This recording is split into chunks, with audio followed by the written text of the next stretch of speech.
Graziele Davi, do INESC, gravando aqui do Encontro de Primavera do FMI, Fundo Monetário Internacional 2018, onde uma série de políticas econômicas, fiscais, monetárias são discutidas e as recomendações aos países são feitas e documentos são lançados.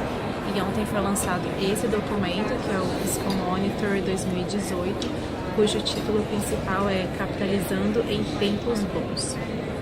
Por que esse documento é importante para o Brasil e a gente precisa conhecer? Porque ele diz o seguinte, que os países, ele recomenda aos países, que o período de capitalizar, de fazer poupança, de adotar políticas de consolidação fiscal, são nos tempos econômicos bons e não nos tempos ruins. Que os países, e essa recomendação, os países não devem adotar medidas procíclicas em tempos de crise.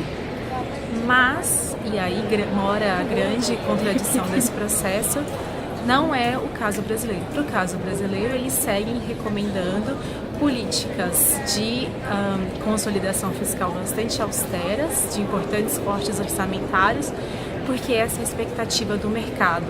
Então, enquanto os estudos indicam que não se deve adotar medida procíclica em tempos de crise para os diversos países, com recomendação do FMI no seu Fiscal Monitor, para o Brasil não é o caso.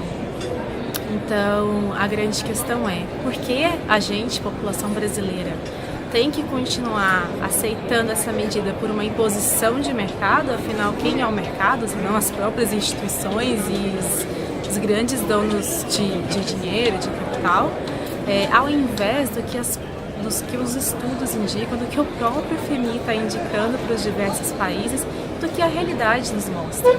A gente pega o cenário pós-crise no continente europeu, a gente observa todos os efeitos perversos que as medidas de austeridade tiveram e que chegaram inclusive a esse ponto do FMI recomendar que os países não adotem essas medidas em tempos de crise fiscal.